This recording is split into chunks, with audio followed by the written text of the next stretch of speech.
Hello, everyone. I'm back again. Where has the last month gone? This is episode 2 of Real PR with me, Fiona Scott. I'm joined in the background by the wonderful Chris, who's producing me and this show. So hi, Chris, if you can hear me. And today we've got something exciting for you.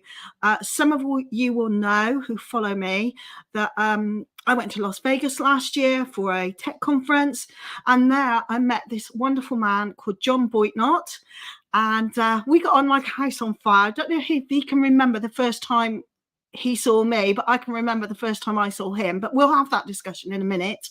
And I've asked him to join us and tell us a bit about his life as a journalist in San Francisco, what he thinks of PR, and just a general chit chat, because it's always good, isn't it, to hear interesting people's stories. But I have to warn you folks, I developed a horrible cold, so I've got a drink in hand and I have to like show you my merch. There it is, sorry, it has to be done. But anyway, let's crack on with today's show. So in a moment, we're going to welcome the wonderful John Boitnott from San Francisco.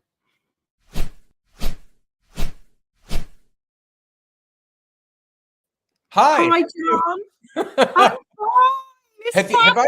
I've been talking a bunch over here, and I'm not sure if you'd heard it. Maybe you just turned on my mic, so it's not. It wasn't annoying. Anyway, hi. How are you?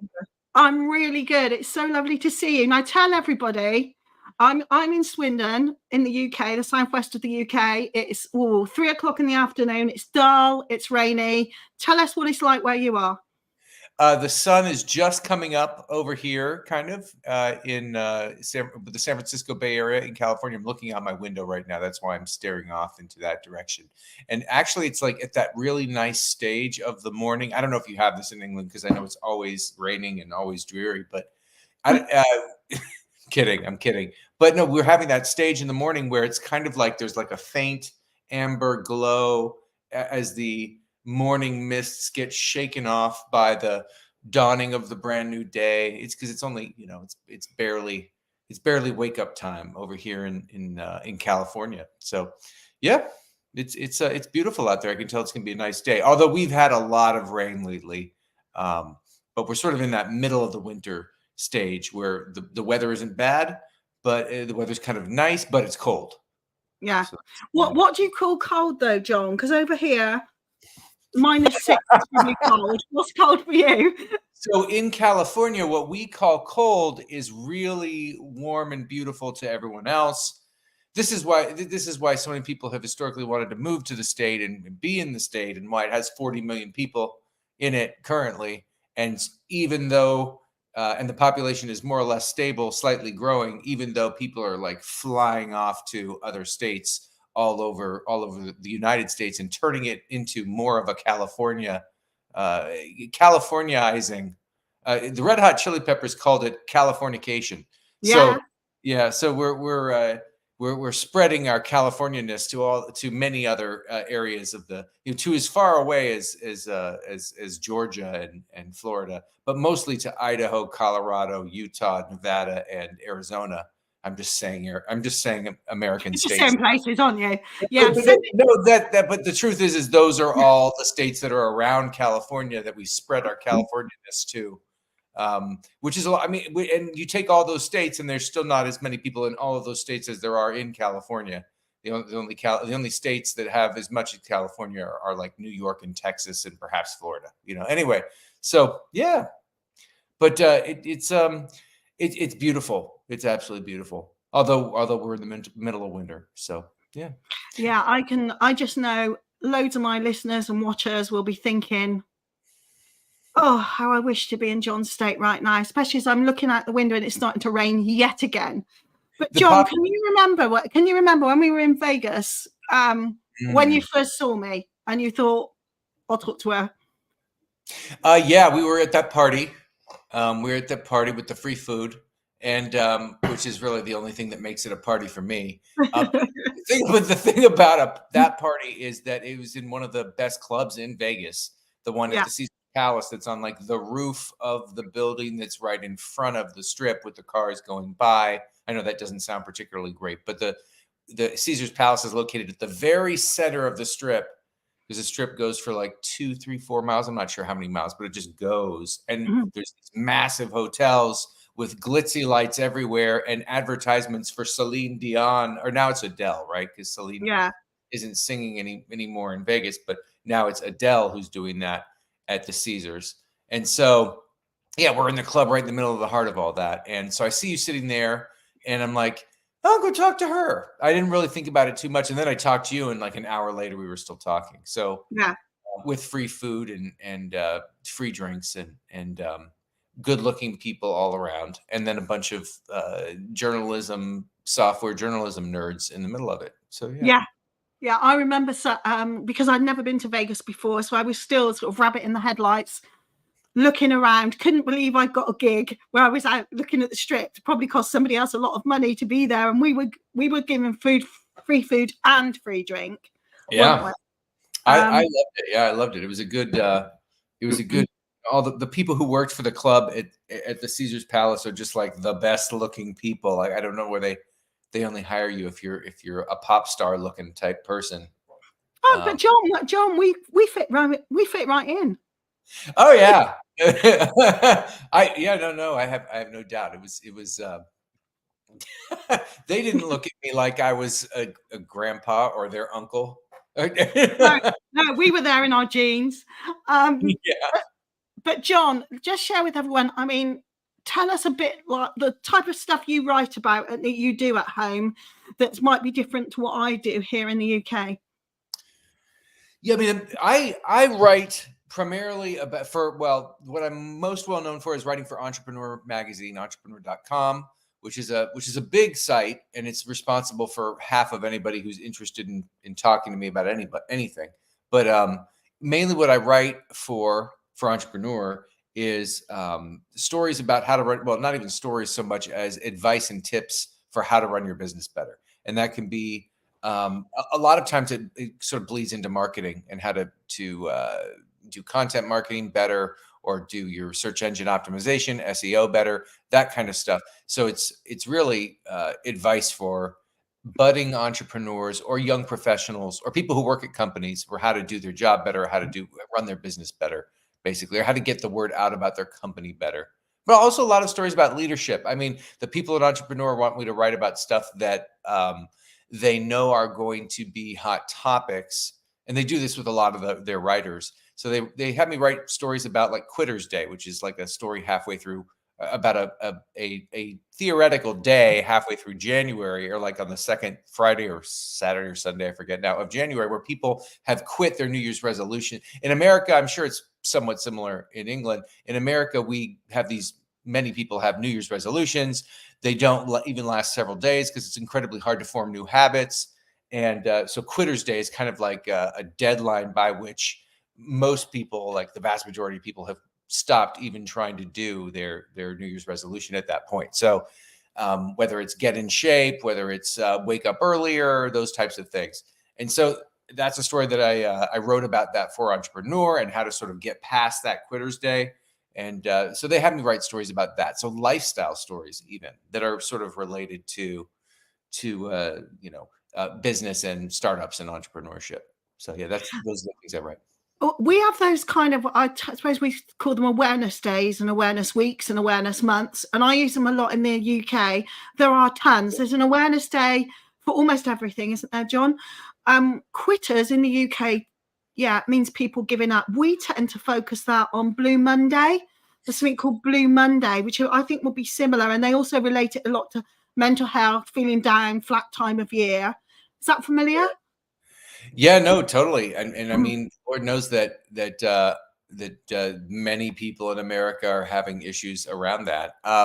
It's not something I write about quite as much when it comes to mental health, although I have written stories about mental health. I think that's, highly important and something that many people are interested in hearing about, especially as it relates to the entrepreneurial journey, or not even so much the entrepreneurial journey, but the journey of working for entrepreneurs. Because I mean, for me, working for startups in the past here in the San Francisco Bay Area, where Silicon Valley is, I've had different entrepreneurs who I've worked for who, to them, it was their end all be all mission and the thing that they loved in their life so much. They were so proud of their baby. They're entrepreneurs in there. They've got like 11 employees now, and they are taking money from venture capitalists. And so me being an employee of theirs, it was sort of assumed that I would have the same appreciation and love for their baby as they do.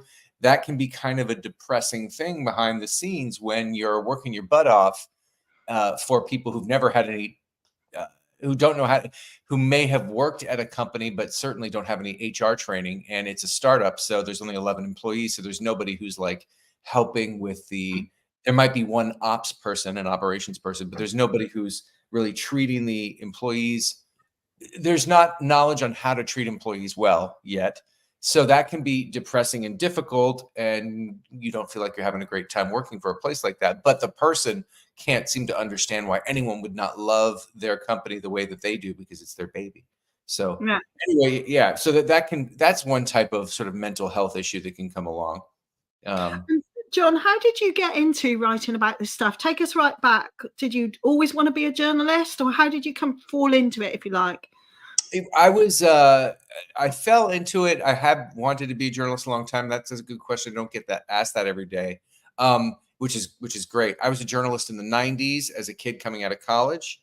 And then I was a journalist. I continued doing that in Santa Barbara. So also, maybe your viewers are looking at me like, oh, this guy, all he's done is lived on the California coast in these beautiful places. But yeah, so, some people have that lot in life, I guess. But anyway, yeah, I worked at a TV station in Santa Barbara. I was there for quite a while until 2005. Moved up to the Bay Area, where I was actually from in the first place. Grew up in San Francisco, and ended up continuing to write for TV stations. So I worked at a TV station in Santa Barbara for like 10 years, and then moved up to the Bay Area, continued to write at TV stations here, and was just always interested in the entrepreneurial journey, how these entrepreneurs were doing what they were doing, how they were, people like Elon Musk working at PayPal, that era, sort of like how these people had come up with these ideas, and why these companies had caught the imagination and were, millions of people, and were being used by millions of people, these services that they were creating. And so writing about that, noticing that sometimes particular stories about entrepreneurship, or the entrepreneurs of Silicon Valley, how those stories would get more page views than other people, would cause me to want to write more about those types of subjects. So yeah, that's kind of where it started. And then I ended up sort of leaving TV and getting working more in the social media realm for a publishing company, Village Voice, and a few other places, and just sort of continued to write about those subjects off and on, and that sort of continued. Yeah, I've gone where the opportunities are a lot of times. I don't know. I think as I've worked in journalism, it's not been about writing about any particular subject so much. It's been more about doing in my life what feels like is most fun, and is allowing me to live more of the life of my dreams, kind of. I do want to make money so that I can live partly so that I can live a happier life. But it's not about, it's more about the things that will come out, the happiness of living the life of my dreams, whatever that may be. It's sort of doing what I want to do and being able to fund that, and not even really being that particular about what I do in order to fund that. But a lot of it has been about writing, and which doesn't pay all that great. So you have to sometimes do other things to supplement what you're doing. I was going to ask you that, because in the UK, traditional journalism, it's very hard to make a living as a freelancer. What's it like for you over there? Oh yeah, pretty difficult. it's a lot of it is PR for yourself. It's like finding people who you can, just being able to find people who have the type of work that you are currently doing is not all that easy sometimes. I mean, also there's a really large amount of spam out there. People who may be from different countries and may not really even be working in the realm of trying to help people find jobs, but more so the realm of trying to get people's personal information so that they can sell that information. Or I'm not sure why, or have them, I'm not sure. One of the big spam things is to try and get people off of, is to hire people with a job that they've already approved you to have. And, oh, we're so excited to have you already. And they don't even know you yet. And they just want to get you onto WhatsApp so that they can get your personal information, so they can somehow, take money out of your bank account. I don't know, this type of thing is happening quite a lot. Maybe it's not something people know about, but there's a lot of spam out there. A lot of spam and scam. Chris, my producer, has a question for you, John. So I'm going to show it on the screen. Hi, Chris. How do you manage everyone thinking that a story newsworthy over there, or is that not an issue in the USA? It's a giant issue. Yeah, no, I mean, it's I think that so I'm constantly bombarded. I think I might have said that already, but on everything from LinkedIn chat to emails to, and that's, we're talking dozens a day. I mean, it's there are people who are trying to get you to cover them live, and there are people who are trying to get you to cover them sort of in a more remote way, just through emails. And you probably have experienced this too. Now, I think just this morning, just before I started the show, I looked at a LinkedIn chat from somebody who was, they've got it down to, just a basic sending you a chat, giving you the entire spiel about their company, and wanting you to consider them for a story. And that's fine. But because there are so many of these things, you have to just ignore them. I mean, that's kind of what happens. And the vast majority, look, I'm not even able to write about a company unless they're a household name already. That's kind of where it's at with Entrepreneur, and they're able to do that because they're a bigger organization with a big following, so they're able to have those quote unquote standards. But so basically, what I have to do is I have to just let them know that you're a non-household name entrepreneur, and I'm not able to write about you. But don't you understand that these companies are in the, they're coming up with medical products in the medical field that are going to be saving many lives. But the problem for them is nobody cares. Nobody knows about them. Well, you'd be the one who would be able to tell everyone about them. I'm like, oh boy, that sounds so exciting. It's, what are you going to do?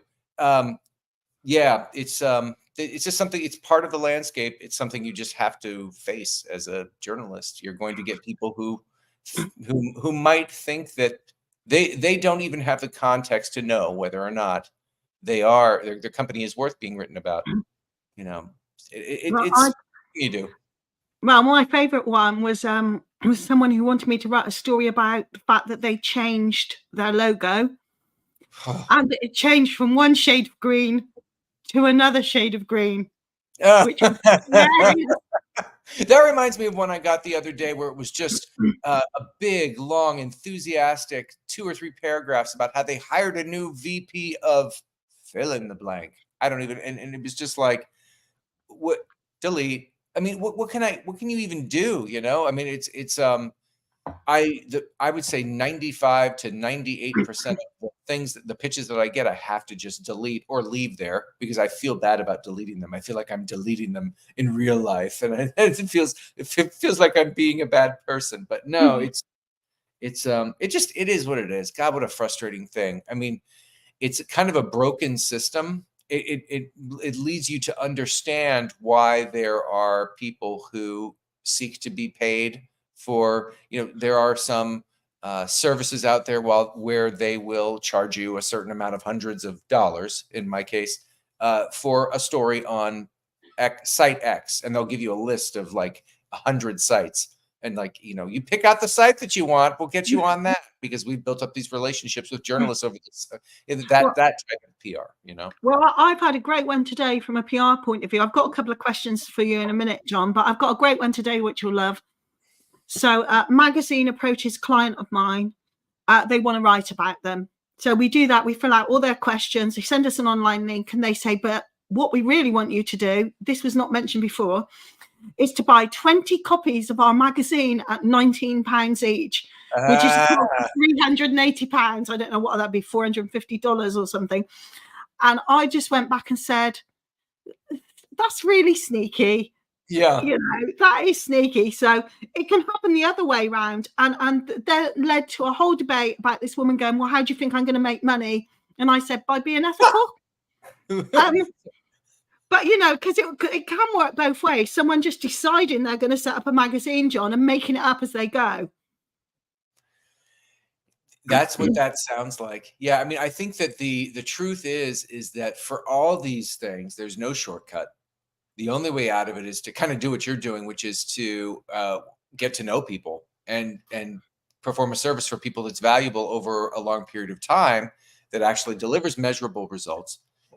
And to do that, you know, consistently and competently, and people will see that, and then you will, in your wake, you will leave people who will want to work with you again. Not always easy, because it's such a what have you done for me lately type world. I mean, I think one of the things about PR that I have always found so difficult is the hamster wheel nature of it, where you could have had a wonderful month where you delivered some great coverage for a client and they are so happy about it. And then, you know, there's sort of a little bit of a glow for a week or two, and then you have to deliver it again the next month or the month after that. And so that keeps repeating.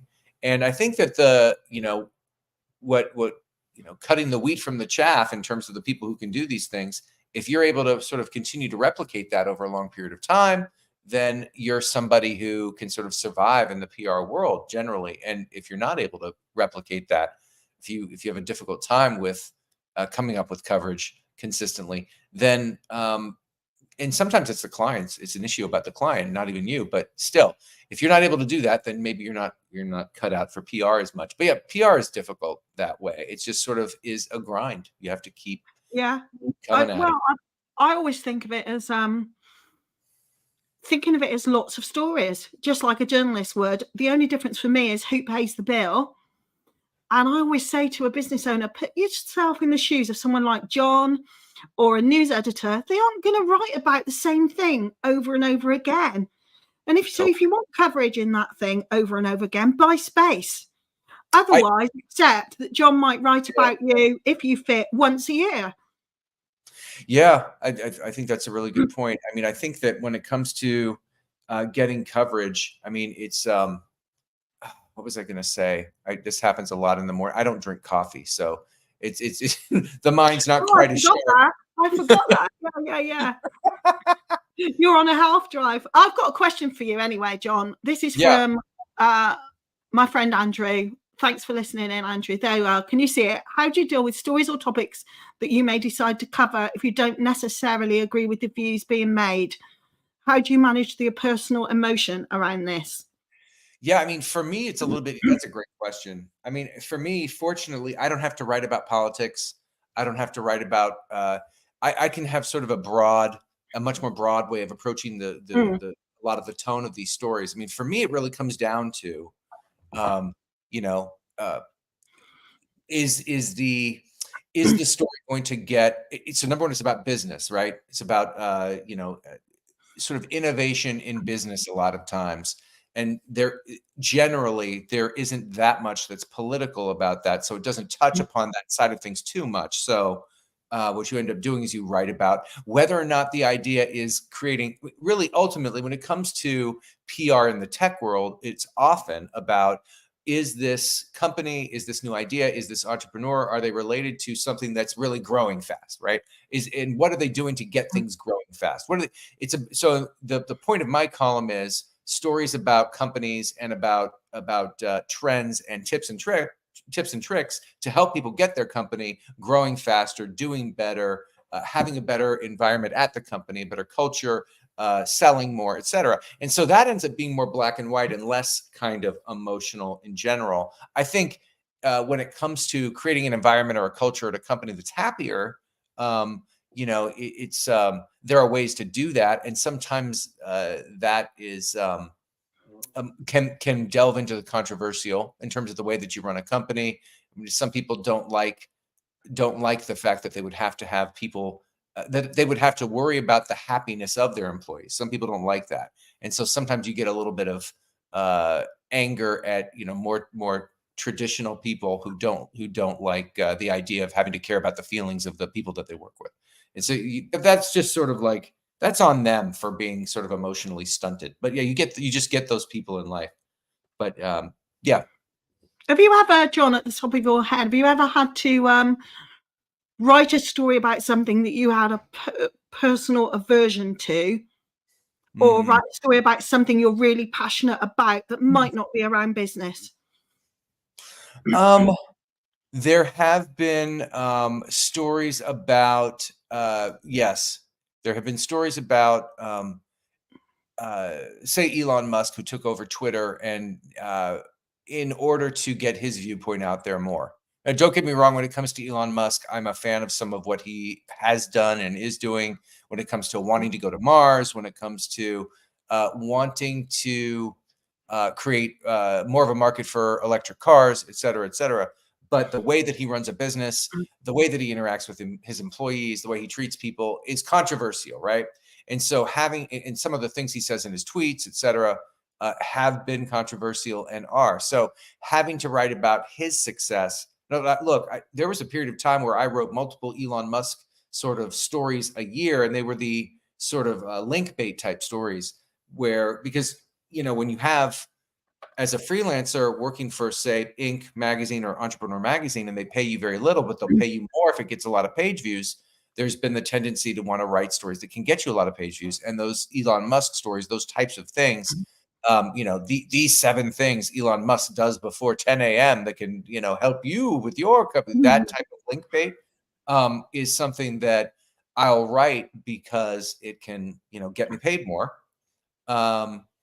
And there has been sort of I'm really tired of this guy, but I want to try and do an Elon Musk story because I know it's just because his name is in the title, it's going to get 5,000 to 10,000 more page views than a story that's just about how to do your content marketing better.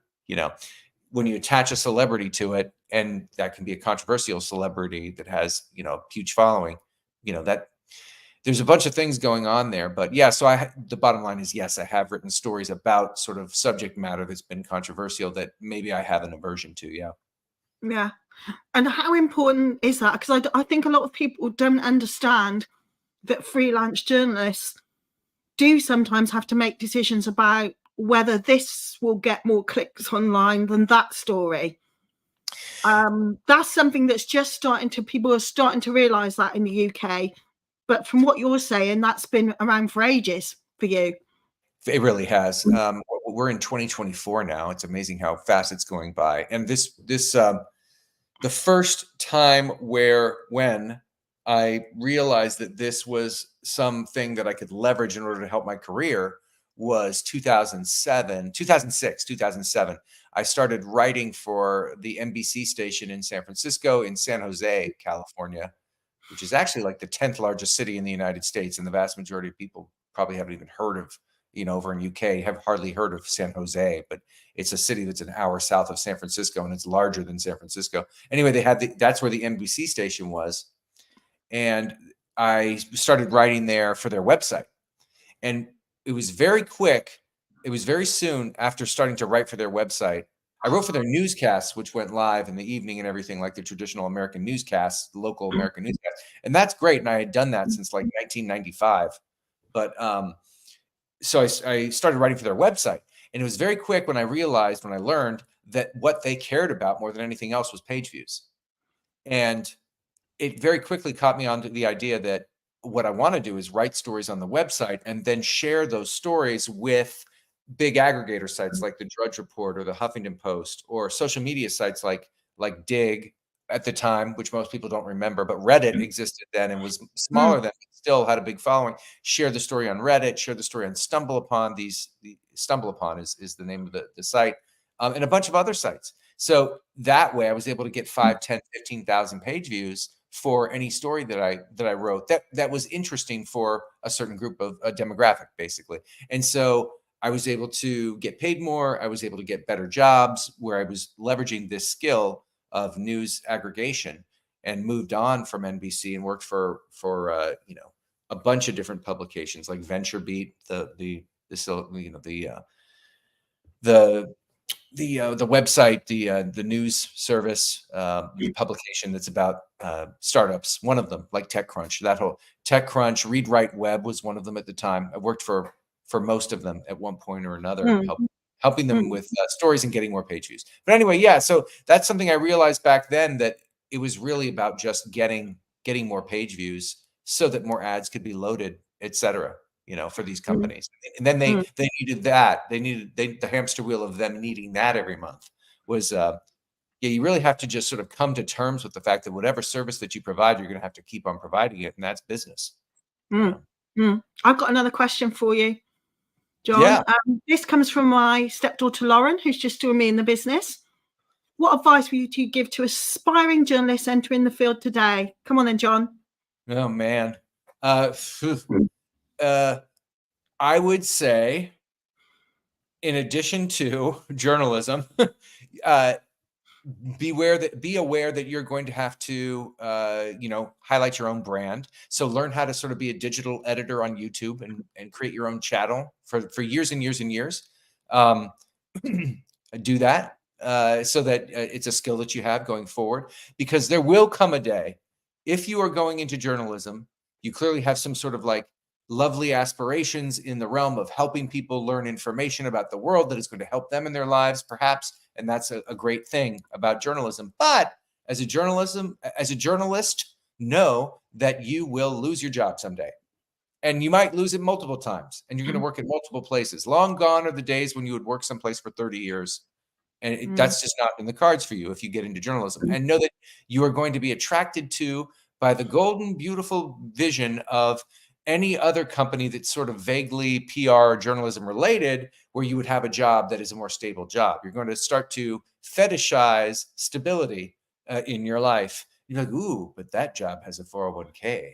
And ooh, that job has, it doesn't have, you're not beholden to the whims of the news cycle every single day with that job. So you'll start to, unless you are just a stalwart soul who is not tempted by such things, because your idealism into the virtues of journalism is so very paramount or something. Look, you're setting yourself up for being very tempted by, look, it's not, all I'm saying is it's not easy to be a journalist for a very long period of time. You're going to be tempted by easier paths. Yeah, I would agree with that though, John. And I just say to my buddies that are still journalists or are coming out or in that situation is, yeah, personal brand, and don't put all your eggs in one basket. Try different things. I have a friend who's a sports talk radio person in the San Francisco Bay Area, and he has been working at radio stations for many years. But he, in the past couple of years, has sort of fallen away. He got fired for the umpteenth time from a radio station, and so he ended up getting a job, or not getting a job. He ended up starting his own YouTube channel, and now he has like 40,000 people following him there, because he does have a long reputation of having been a good sports journalist. And so he's got all these people willing to follow him onto YouTube, because he also speaks well. He was on radio that's all you have is your ability to speak when it comes to radio, because they're not looking at your face. So he's got all these people who know who he is, and he has this reputation, and they've followed him onto YouTube, and he's monetizing that. It doesn't make a ton of money, but he's growing and growing and growing. And as time goes by, he should be able to make a nice little living doing a thing by himself, well, with a couple people who are helping him. And he should be able to make a living that way and not be beholden to, folks telling him, don't talk about this subject. Don't talk about this baseball team, because if you talk negatively about them, then we lose our sponsorship, and they're keeping the radio station afloat. So don't talk bad about them. He doesn't have to worry about that anymore. What he does have to worry about, though, is the constant work of it, though. He has to keep going. You know, he has to talk about each major sports team and the main new things that they just did today to keep the people coming back to his column, to keep the revenue coming in. And that's so that it is a bit of a slave driver. You've become your own slave driver that way. And you know, there's no shortcut in these things. It's a bunch of hard work. You have to really love what you're doing. And it's very different. I mean, I'm older than you, John, but when I first started in journalism, it was newspapers, radio, or TV. You chose that. But now we do have other tools at our disposal, like this, YouTube. You can create your own radio show and a podcast, create your own TV show, but you have to feed it. It's a hungry animal, and you have to put in the donkey work to start to make any revenue. And you're quite right. There's no shortcuts. Got another question for you here, John. It's Chris again. I love all these questions. I know. With the size of each following, I love this. I know. With the size of each of the states, let alone in the whole of the USA, does that change the scope of what constitutes a national story? Must be so different to little old England.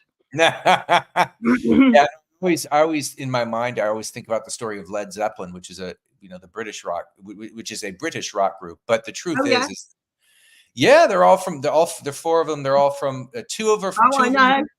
Yeah, two of them are from around London. Two are from around the Midlands, I guess, right? So, but when it comes to Led Zeppelin, they didn't really hit it big till they hit it big in America.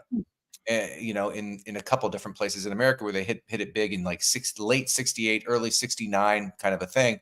And it was just this massive, upswell of appreciation that was just, it was exponentially larger than because, England has a big population, but it's probably, just could be considered like one region if it was in the US, obviously. And so anyway, when it comes to a national story, I think that what the United States is learning is that each portion of the country is dealing with certain issues, and those same issues are different for different people in each of the different regions. So when it comes to, say, homelessness, people might look at that issue in a certain way in California, and then when it comes to Idaho, there will be a far different sort of feeling about that, or a different way of viewing what caused that.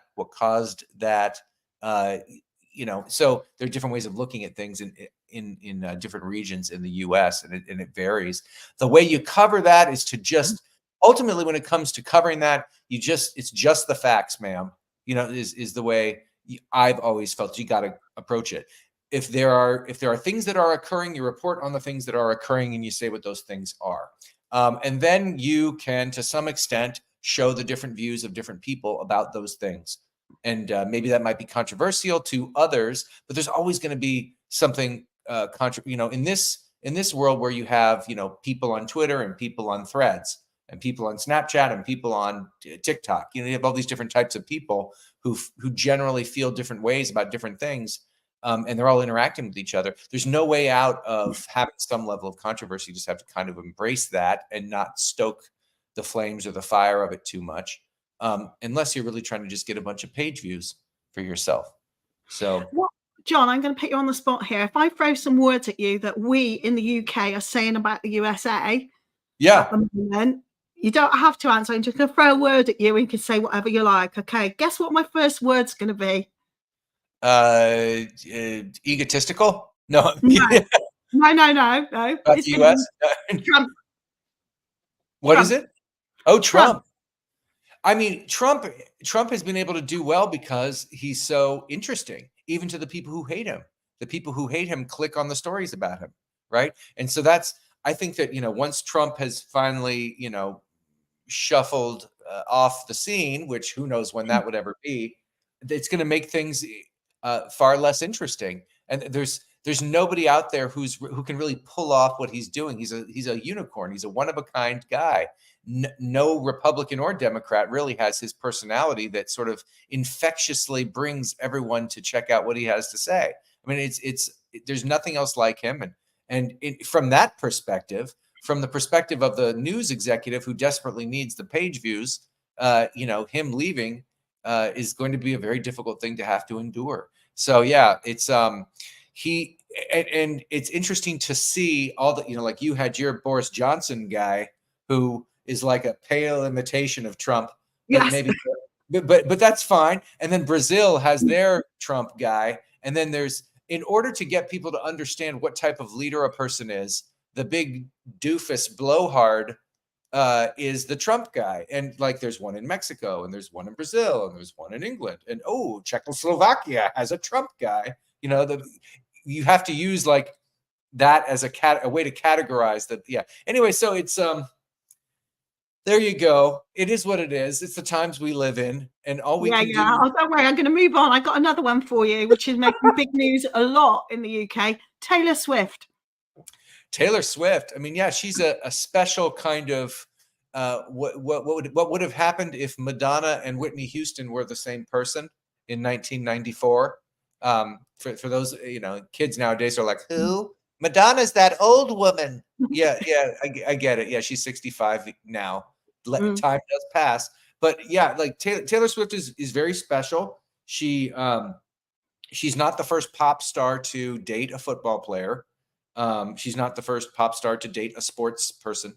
That kind of happened with Dave Beckham and what's her name from the Spice Girls all those years ago, and then happened before that with other people in the U.S. And so anyway, but she's Taylor Swift. She's sort of captures the type of young lady who's 35, by the way. I had to check with Siri the other day. I asked Siri, hey, how old is Taylor Swift? 35.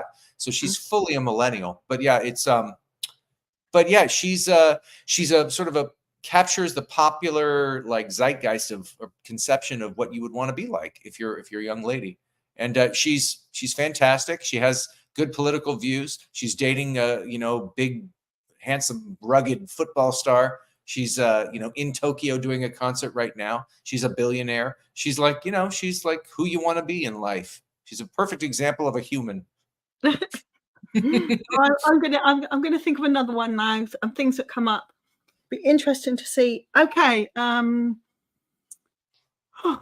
Who else am I going to ask you about? Okay, Joe Biden. The thing about her. I was going to ask you about Joe Biden because there was a particular story about him in the UK yesterday, which kind of suggested he was too old, and it kind of suggested memory problems. Did that hit in America as well? I mean, that we've been obsessed with that story for a while now. There has to be sort of a main theme about somebody that we get obsessed about. But Biden is an older man. He's 81, which is like something like that. He's like 1 year older than Trump. Trump's an old man too. If you take a look at a picture of Trump now compared to 2016, he's lost weight and he looks older. If you take a look at a picture of Biden in those same years, he looks sort of older and more sort of. One of my friends who voted for Biden said, yeah, the poor old guy, he looks like he's half in the grave.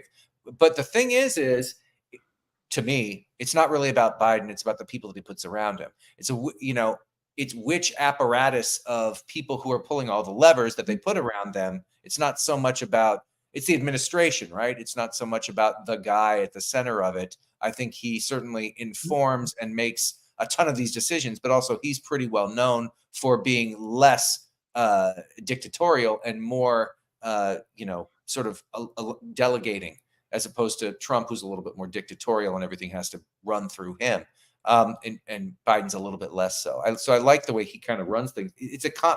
I think by and large the Biden administration has been competent, so there, in my mind, there's not really an issue about whether or not he's walking around not knowing what direction he's going. Woo! Like that's a thing. That's not really an issue to me because the people he's got around him are running the thing pretty effectively. Inflation down, employment up, gas prices low. But if you take a look at the content world with content marketing and PR, we're all losing our jobs, and we're lucky to be holding on to anybody who would want to give us a paycheck. But so we're kind of the rest of the economy might be doing pretty well, but in PR land, things are, hand to mouth to some extent for decades now. Anyway, it's not like we're not used to that. So that's not in my little world of PR, John. Not in my little world of PR. No, I think you're a little bit different. I think, and that goes back to Taylor Swift too. I think what people like about Taylor Swift is she is the type of young lady who you would just want to hang out with. Reminds me of you. You got the good vibes in the background. Somebody like that, and that's what I realized when I first started, hanging out with you during that trip. I was like, oh, somebody nice who I could, like, you're working there at a table by yourself, and there's other people at other tables. Like, I'd make a beeline for you, because immediately I feel like I have a friend I can talk to who has like a good, sweet attitude, who, is easy to talk to and supportive. And nice. And I think that that's what people look at in Taylor Swift, and they see the same type of thing. She's obviously a nice person. She's also kind of cool, and you want to like be around her to bask in the glow of her happiness. Anyway. Yeah, I'd take some Taylor Swift fairy dust any day. Oh, yeah. So John, tell me, what are you okay for people who are watching this today or on catch up later in their own time, for them to follow you anywhere? How can they find you? Yeah. In my mind, it's like, okay, yeah, Twitter. I'm Jay Boitnott on Twitter, X, whatever, JBoitnott. And then it's the same thing on Threads. So if you're on Threads, do that. You can just email me. That's really the only way. Follow me on Substack. If you would follow my Substack, that's the thing, because Substack is actually a way that if you like what I do, you might actually give me a little bit of money. And then if enough people give me a little bit of money, then I might have enough money to go out to dinner once every few months. And that's great. And that's fine. So yeah, Substack would be great. Just, look up my name and Substack on Google, or it's actually johnboitnott.substack.com. Brilliant. I do a story there once every week, and I do stories on nonprofits. That's where I actually do get to do stories about companies that are non-household name, but oftentimes it ends up being nonprofits because they're doing something good in the world, or particularly innovative. But anyway, yes, that's probably the best way. And I think what I would advise people watching this or listening and afterwards, if you're interested in following someone like John, follow John, find out what he's talking about, so you don't pitch something at him that is completely off subject for him. Because all journalists have things they want to write about, or things they have to write about because of who's paying the bills, just like any other freelancer or any other self-employed person. Now, John, you can't go anywhere, even though I'm going to finish now, because we've got to stay on the system for Chris to do some jiggery pokery so we don't lose it all, okay? So jiggery pokery sounds like jiggery pokery. Do you like that? Yeah, no, I think you guys have a way of saying many things that's just really gets at the heart of what's really happening a little bit better than the way Americans use their English. But yeah, no, jiggery pokery sounds like something I would definitely like to be doing on a Friday, Saturday night with someone. Brilliant. Anyway. All right, moving swiftly on. Well, everyone, I hope you really, really enjoyed that. It's been joyous for me to talk to John again. John, I'm going to invite you back on. Might be next year, but I'm going to invite you back on and see how things are. Might be after the election. Yes. We've got an election here too. And thanks everyone for listening. Please comment, please share if you see the links after this, and join me next month with another wonderful guest. See you soon.